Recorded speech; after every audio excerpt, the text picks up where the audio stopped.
Welcome to the Tap Project Podcast, the place where gaming meets blockchain and everything in the middle. Now, here's your hosts, the Tap Bros. Good morning, good afternoon, and good evening. Welcome back to another Tap Bros podcast. I'm your host, Haniff. And I'm your host, Hugh. We've got another exciting one for you today, tonight, this afternoon, wherever you are. So let's get to it and let's suit up. Let us suit up. Hugh, how are you doing? I'm doing good. It's another week. Last week was better, was good. It just exponentially gets better every time. How's your week been? How are you? Been pretty busy. Got some things lined up over the last little week, which was cool. So I'm definitely excited to kind of get through it, and hopefully we can share some of that with our people here today. But hopefully we can kind of get through that. So, as Hugh said, we have a banging show for you guys today. As usual, stay for the as what you say in one of your tweets. Stay for the fun, come for the excitement, or something like that. To Elon. Yeah. The one I sent him. I can't remember exactly what I said, but I think I said come for the last, stay for the entertainment or something. Come for the information, the ideas, stay for the entertainment.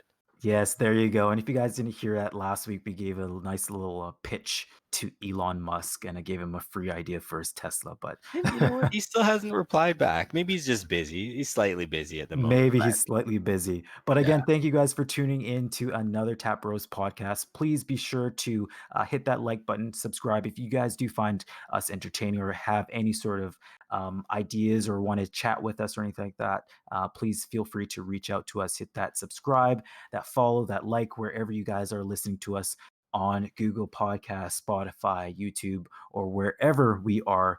Thank you guys again for tuning in. As I said, today we do have a hot show today. Hot. As usual, we moved to our new format. As now it's probably our third episode now. Mm-hmm. Second or third episode. I think it's third episode with this format. I definitely think it's been pretty good. So what we're going to do is we're going to be talking about the market this week as we see it and kind of things around that area. We're going to also be touching on NFTs again. NFTs aren't going away, and so we're going to be touching on that. Some sports, blockchain in sports. We definitely like that as well. We're going to be giving you an update to some of the features in the Great NFT Hunt and seeing where that is coming along. And then we're going to be touching on some trending things that are going on. I know, Hugh, you don't watch football, but we got the NFL Super Bowl coming up in 2 weeks. Oh, is that what's going on? Okay. That Well, is what is going on. I might have to actually look at the TV. Put away the code, the lines of code, and actually see what's going on out there. Yeah, you might have to have old school big boss Tom Brady and new school Mahomes, Patrick Ooh. Mahomes coming in. So old school versus new school, literally playing off at each other. So we'll see how it goes. Oh, nice. Kind of reminds me of the crypto space. Oh, Ooh, the yeah. crypto space. And then we're going to be touching on a nice and new trendy thing that's going on with GameStop. And if you guys haven't heard about it, the short squeeze, as they call it. But first, Isn't there a movie about like short squeeze, like the Big Lebowski, something like that? the Big Short. Oh, maybe that's all right. Never Definitely mind. not the Big Lebowski. I don't know what that is, but it's called the Big Short, and that was a movie about shorting the housing market. I think in like 2007, 2008. Okay. Well, okay. I'm gonna keep my movie references down to zero. Yeah, I don't know. The Big After that Lebowski. epic fail, got wrecked. Epic fail. All right, so I think we're gonna start with our market minute. So you got 1 minute. Tell us what's going on. Hit it. All right. So my market minute this week is going to be very, very simple. I want to have a minute to kind of explain it. We are seeing a huge, huge resistance line on the Ethereum, whether you're looking at the 4 hour or the daily. This is a pretty big resistance line that we're seeing, and it's marked around the 1430 mark in the last little bit. Um, I honestly I don't know. What we did see over the weekend was ETH was decoupled from BTC. BTC actually went down into a small downtrend, and ETH did not follow. I repeat, ETH did not follow that. But what it did, it bounced off of a resistance line. So Honestly, what I can say is we're going to be hanging in sideways for a little bit until we break either 1430 or kind of getting down to about the 1200 mark for ETH. BTC did break lower. So it was very interesting that they decoupled. And we'll see if they come back together, but they definitely decoupled, and ETH definitely came out on top. But we still have that resistance. So I know this is very simple, but it's definitely a sideways pattern, at least right now, until we can break either up or down. BTC broke down, and I hope ETH does not follow. Done. Excellent. So that's it for everybody that's listening out for the Market Minute. Keep your ears peeled, your eyes open. Come back for our podcasts to hear what's going on. So thank you for that, Haniff. What's next on our list here? Yeah, what's next? We have a few. We have a few things as we talked about on the show. We also did release our special episode 5 and 10. Yes. That released last week, which was pretty cool. It's just a nice little way to kind of mix them up, give you guys a little bit of a tease as to some of the things that are going on in the industry. If you guys haven't heard about it or haven't seen it, it's where we have 10 minutes to discuss 5 topics. I think that's right, Hugh. Yeah, 10 minutes to discuss 5 topics, 1 minute each person. And I think it's really good, some really good info. It's one of those, if you've got a quick 10 minute, you want to find out what's going on, you want to get back into the loop, you've gotten out of the loop. I think it's a great way to figure it out because we give a pretty transparent, unfiltered view on what we see and what we think. Yeah, obviously the tough part is it is only 1 minute, but we Yes. definitely try and hit on some of the trendier things that are going on. Not too much on since it's not kind of like a podcast or anything, not too much on the Tap project per se, specifically around that, but just into some things that are going on in the industry. So if you guys haven't seen that, please go hit us up, the Tap Bros on Twitter to find that as well.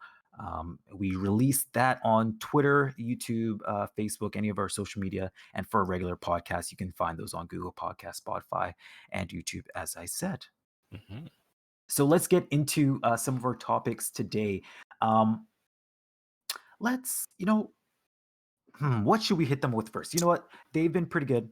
Community has been great over the last little bit. I definitely know that there has been a lot of feedback that we've received in the Telegram channels, some chatter between some users as well. So that's good. So we'll give them a little bit of feedback, a little bit of expectation of what is to be expected with some of the Great NFT Hunt, what we're working on, and touching on possibly.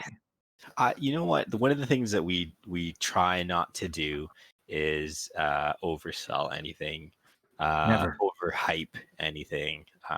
We, our goal and our thing has always been when we deliver it, you'll see what it is. You'll create the hype. You'll be excited about it. We don't need to do that for you because we deliver. When we deliver, we deliver. We Um, deliver.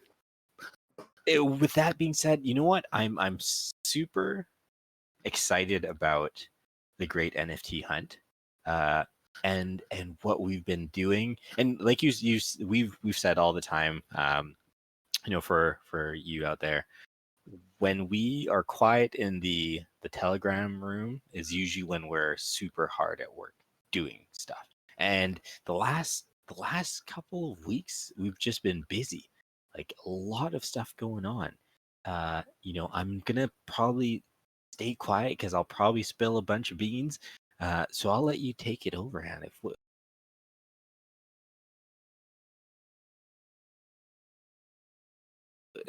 And do our best to overpromise,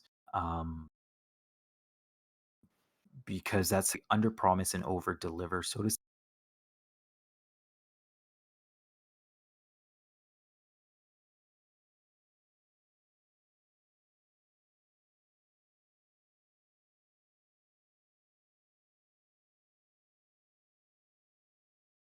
speak.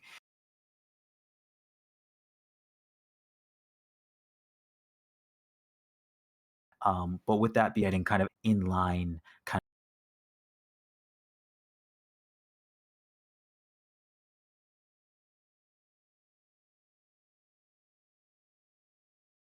of of synchronize as to the Great NFT Hunt and where that's going. We have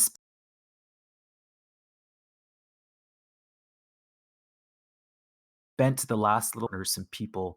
I won't say I won't say them, but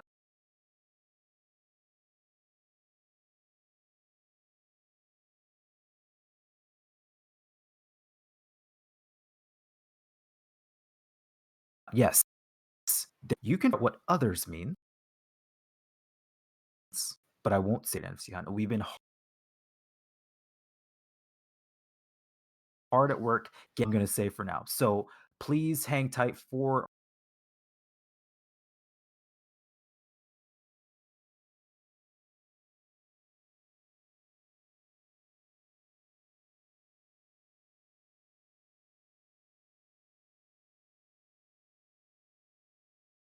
our bigger kind of the Ethereum network right now.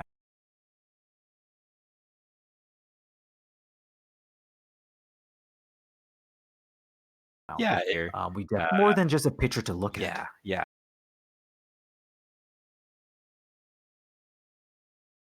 Definitely more than just a pin. We want to change that, add a bit of spin, a bunch of gamification, a bunch of exciting pieces, sexy it up a little bit, and maybe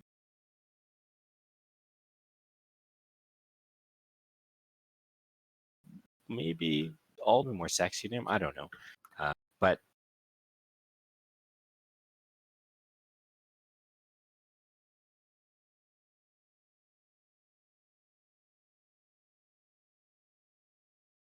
yeah, it's been. So we've written some code. That's enough. All right, cut. That's a wrap. No, we're really deep. We've been actually doing a lot of testing. We're already. So we're testing a bunch of contracts, and we've added some interesting pieces to the NFT, the current NFT code bases that currently aren't out there. That's all I'll stop right there. So what we know, or how we know NFTs to function, we've improved. Ooh. That's a good way to end it then.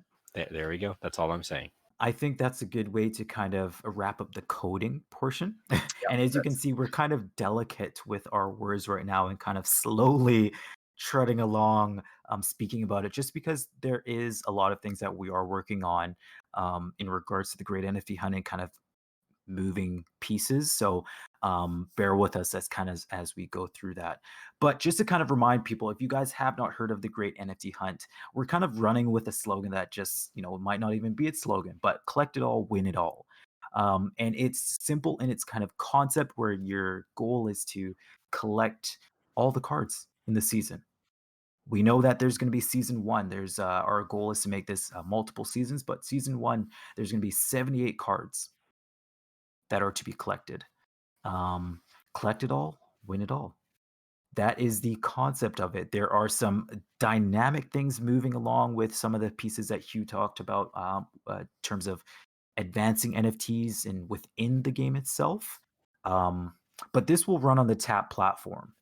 This is not going to be any sort of Unity developed game that you'll have to go that way, but it'll run on the Tap platform. So we're super excited about kind of housing that. And as we said, there will be others.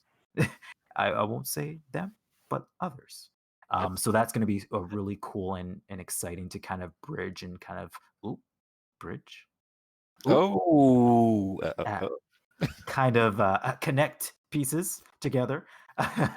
But we're super excited about that. Yeah. I love the little Easter eggs. Just you have to give a few. So just to kind of give a little bit of a concept of what it is, users will be able to use Tap coins to get Tap keys and upgrade those Tap keys to be able to get cards, so to speak, or unlock things to get cards. And those cards, you'll have a certain amount of cards that you receive, and you might not receive. And different cards might have different things. So we'll leave it at that. It's super touchy to talk about, obviously, but we just definitely wanted to give you guys a little bit of snippet. I know some of the community members were asking for it. So please, jump into our Telegram channel, ask some questions. Um, let us know what you guys are thinking about the Great NFT Hunt. Tell us what you guys think. t.me/tapcoin.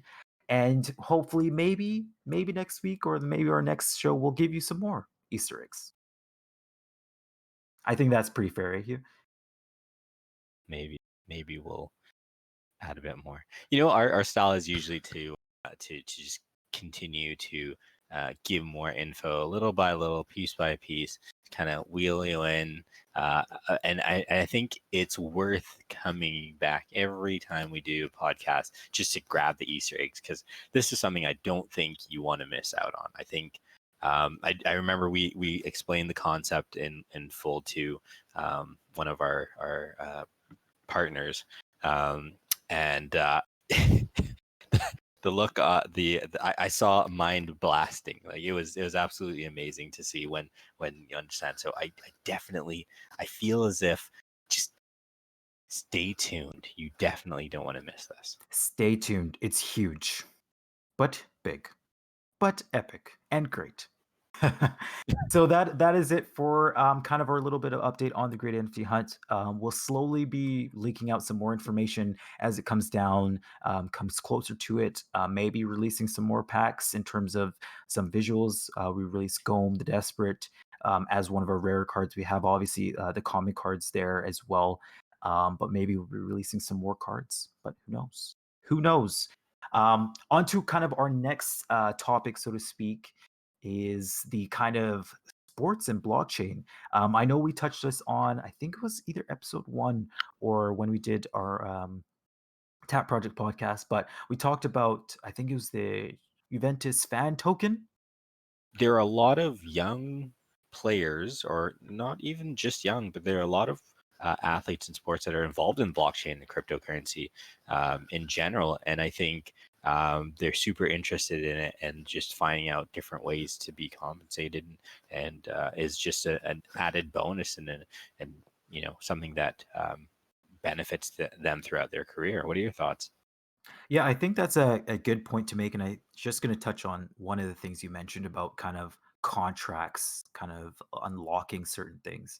I don't know, I haven't put a full thought into um, the effect of that and kind of incentivizing players to do certain actions. But with that being said, players are already incentivized to get certain things. If you get the golden boot, you that's a performance bonus that you receive. If you get a certain amount of goals in hockey or whatever, you get additional performance bonuses. So those are things that already happen in the industry. So I don't think it's going to change much.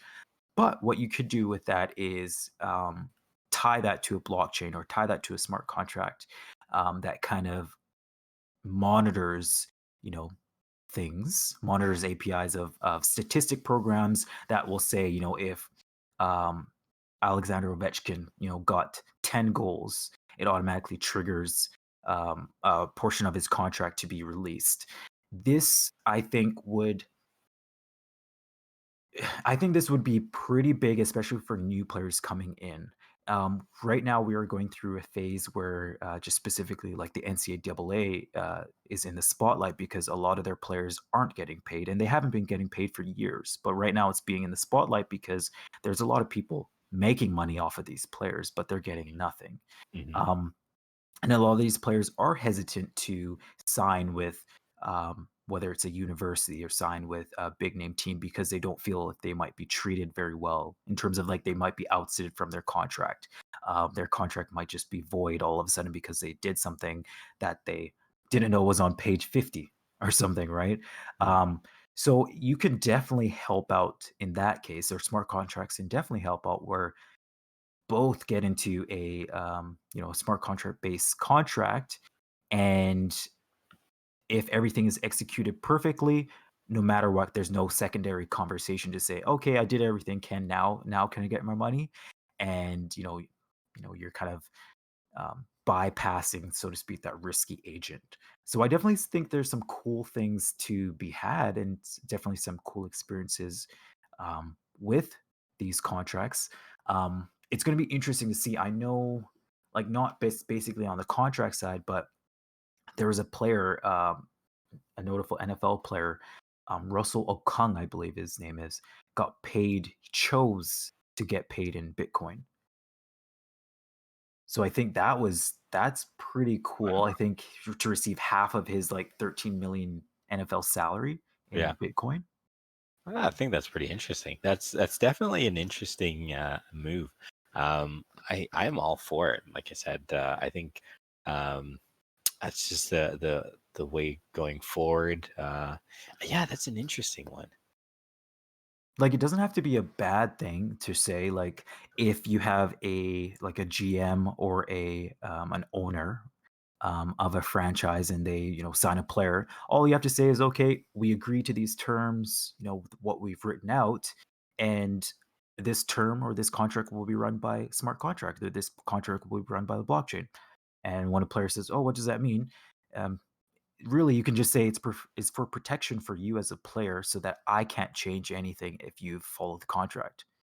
This is 100% guarantee that if you um you know if everything we both agree to the terms here and everything goes smoothly, this will be paid out, whether it's incremental, monthly, um to you as a player, and I have no say in that. So I can't come back, hey, if I pass away or something, and then you have to have the side conversation with, yes, this is something that I actually agree to. No, it's all written in contract. So I think that's a cool part of it.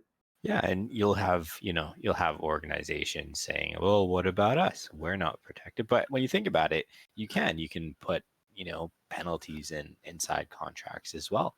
So you break your contract, or you do something that's outside of what the organization, what's written deemed as appropriate, or then a certain percentage does not get paid out. And so you kind of you have this you have this binding piece that it's not up for interpretation. It's written in code, and it is what it is. And so all parties play along, and if all parties fulfill their role, everybody's happy. But you also have, checks and balances within there, that if one party decides to go off the rail, the other party's still protected. And so it works out great for both. That's just my opinion.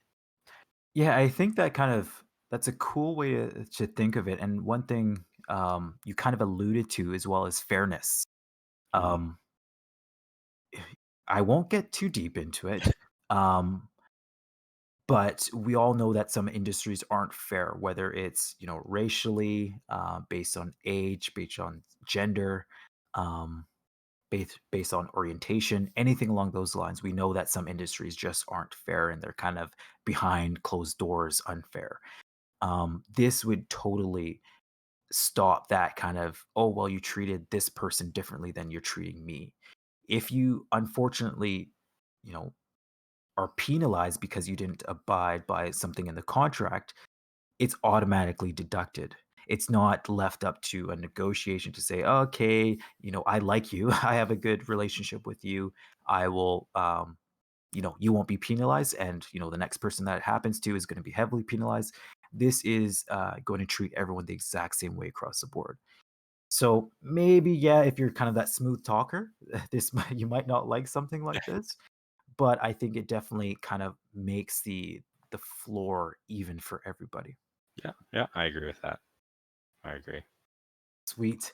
So let's get into kind of another thing, and this is a little bit of a side topic, one of our last, second to last topic, but side, not totally related to crypto, but it's definitely something that is going on in the world right now, and I think it's something that is kind of taking a larger movement, so to speak. And that is the GameStop kind of craze that's going on.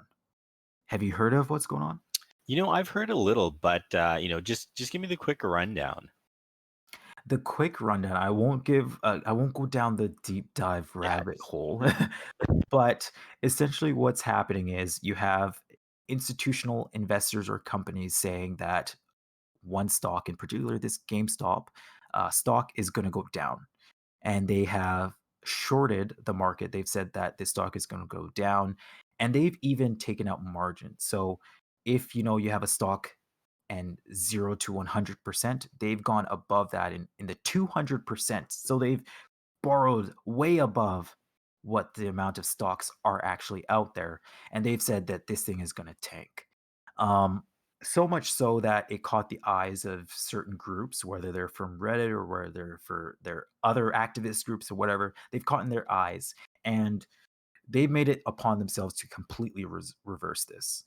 And in the last 2 weeks or so, 3 weeks, they've managed to reverse this completely, where we're talking about a um, not a once in a lifetime, because maybe it happens every 10 years or so, but this would be the next one since one of the bigger ones that happened to Volkswagen. And this essentially causes everybody who said that the stock would go down to lose an infinite amount of money because they're shorting the stock, which is absolutely insane.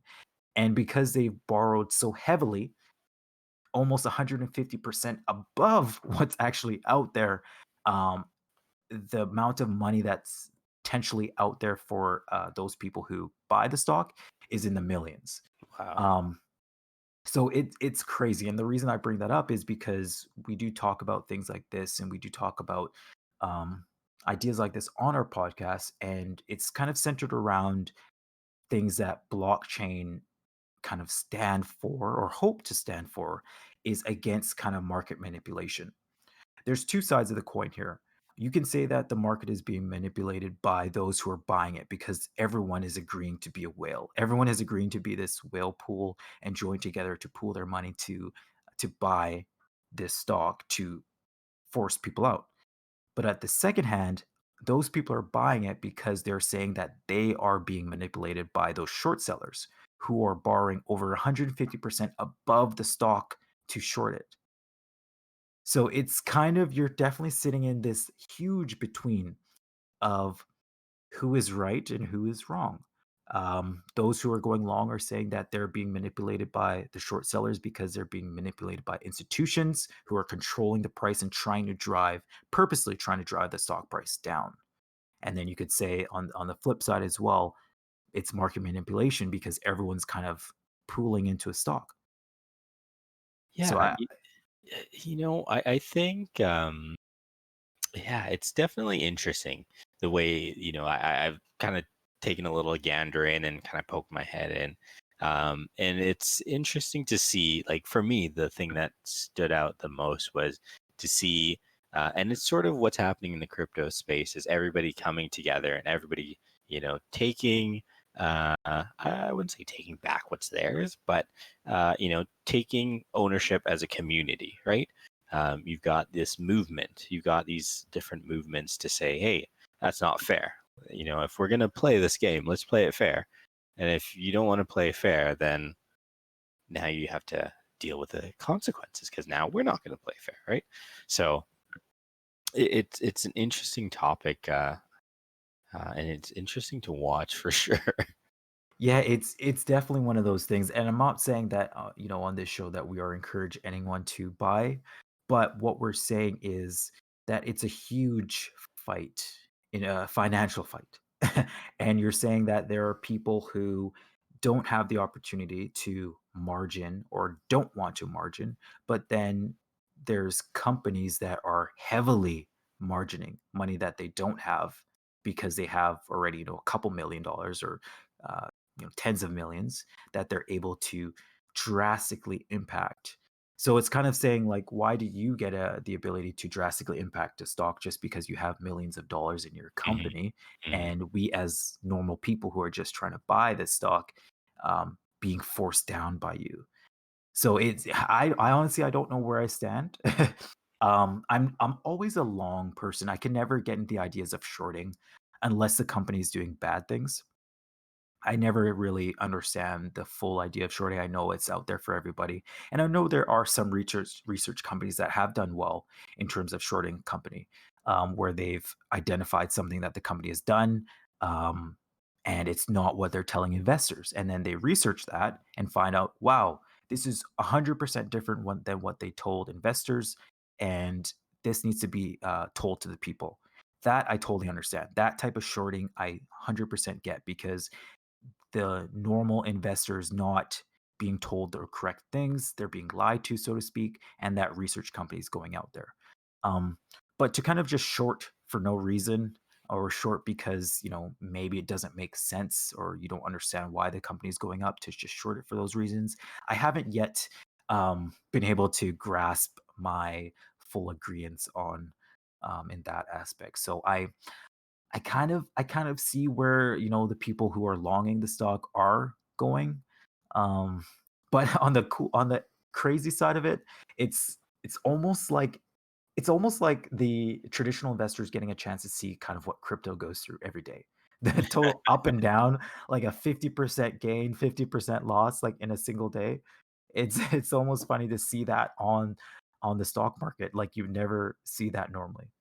Yeah, traditionally it's a lot slower on the stock market, a lot less volatility, a lot less movements. But you're right, it is super cool to see the battle going on, the financial struggles.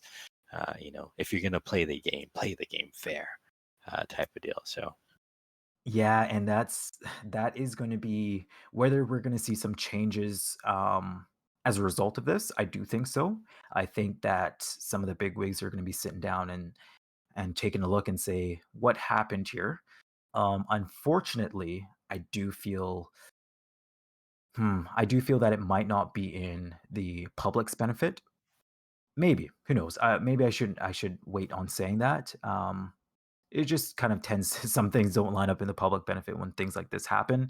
Normally, the public is penalized for these types of actions. But we'll see. I don't know kind of where the end. I honestly I don't know where this is going to end. It might go up and then come crashing right back down to the floor. Only time will tell on that. time will tell. Awesome. So we have one of our last topics. Our last topic for today, Hugh, just talking about idle minting. I Ooh. know this is something that you've kind of talked about previously, maybe mentioned on podcasts or just in talks. Um, but what I understand idle minting to be is removing kind of the transactions that do occur on a blockchain and removing them off chain and kind of allowing users the ability to kind of bypass gas fees, bypass all that stuff. Is that kind of how that is, or how does that work, so to speak? Yeah, no, that's a great question, great topic. So allow me to put on my glasses, my technical glasses here, and give a bit of technical background, and then I'll try and simplify it. So there's different ways for us on in the Tap project. We've always had a philosophy or an ideology that whatever needs to be on the blockchain should be on the blockchain, and whatever doesn't. Um, and so we try and limit the amount of transactions, and we utilize a bit of a layer two, right? Don't worry, I'll. This is just for the technical folks that want to understand. And then I'll go over it in the non-technical peeps.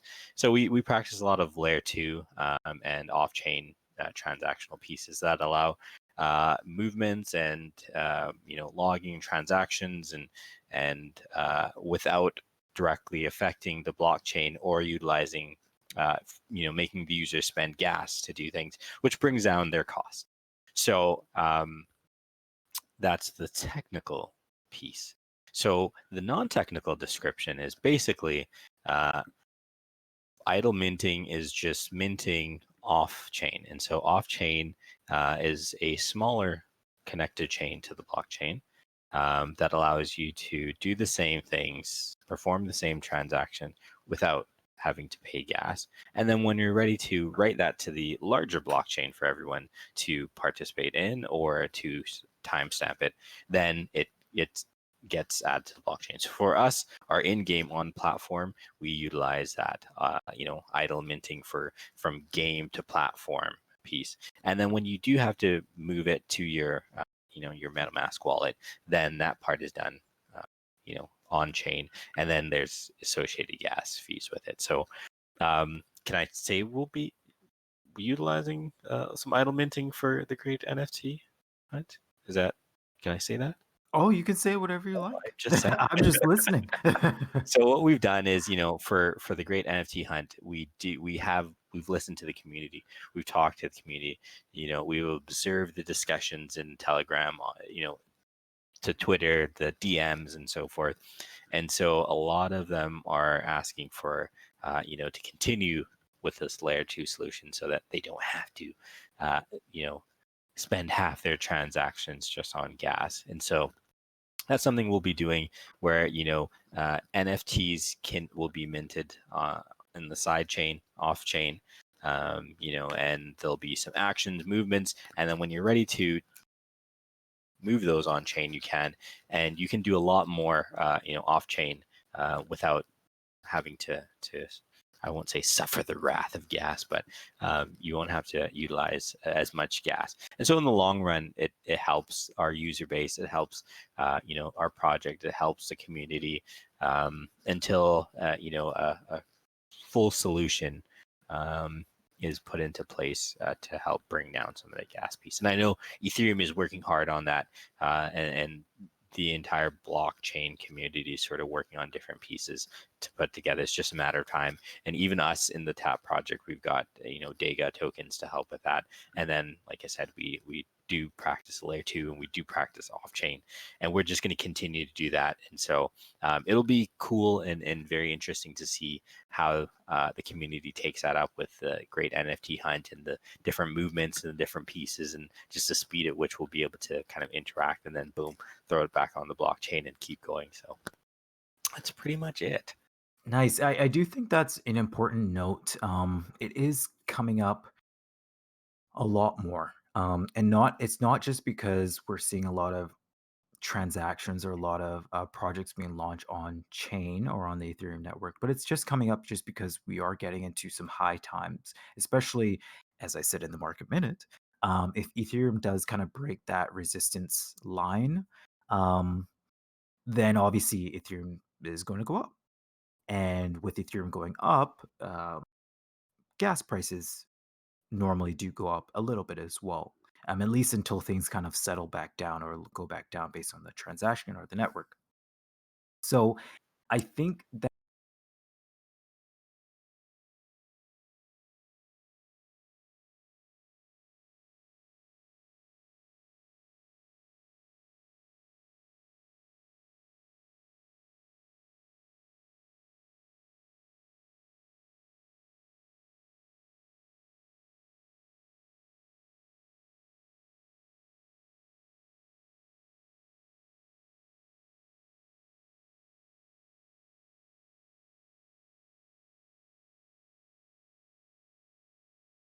that is, and even on that note, they're being speculative in terms of they're looking that, oh, ETH might actually go up. So if I use this, $30 or $40 on gas fees, then, I might be hurt by losing out on that.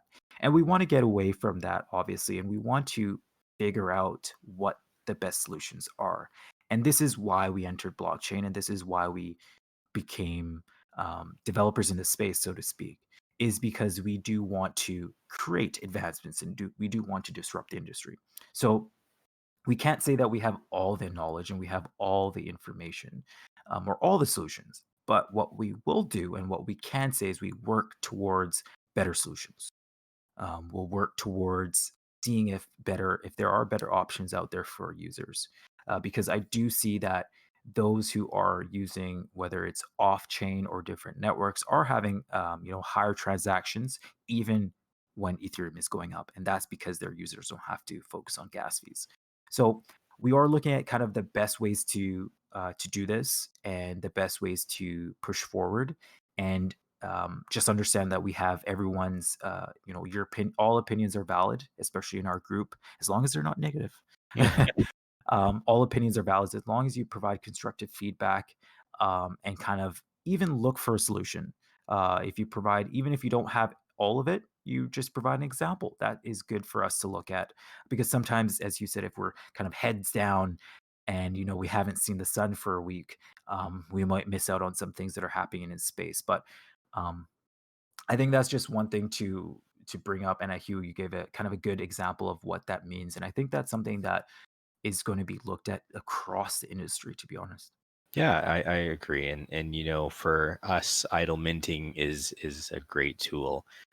You can mint non-fungibles, nifties, NFTs, whatever we want to call it, until we find a better, sexier word for it.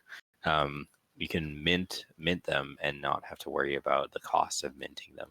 And especially when it comes to the Great NFT Hunt and to NFTs in general, that capability is pretty big, in my opinion. And it'll be, I think, one of the I know it'll be one of the benefits to utilizing it on the TAP platform and participating on the TAP platform, is just that ability to mint different pieces and utilize idle minting. So if you are in the chats, and you do have any questions, then feel free to toss them up. We're always happy to answer them, and sort of I can get into more of idle minting if you want to get too technical, or if you don't want me to, I can still discuss it on a less technical level. So All right, I appreciate that. And that is going to be it for our show today. Again, we do appreciate you guys tuning in to our channel every bi-weekly on our podcast, Podbean, Spotify. If you guys have hung around this long, don't forget to smash, destroy, hit that subscribe, like, follow, heart, wherever you guys are listening to this. You guys made it this far, so please show us that love if you guys do have any love for us. And leave us a comment. Follow us on Twitter, tap_coin. Jump into our Telegram, t.me/tapcoin. Follow us on Medium, YouTube, anywhere you see that tap_coin with that T and the nice little orange coin, yellow for some. But please, thank you guys, and we do appreciate everyone in the community for doing this. And yeah, that's where we'll end this one today. That's pretty much it. And don't forget, sharing is caring. That's the most important. If you've got anybody that's just trying to get into the space, just figure out, we try and keep these light in the sense that we don't get too deep. Enough for newcomers, beginners to understand. We've got lots of information to give. Share it with them.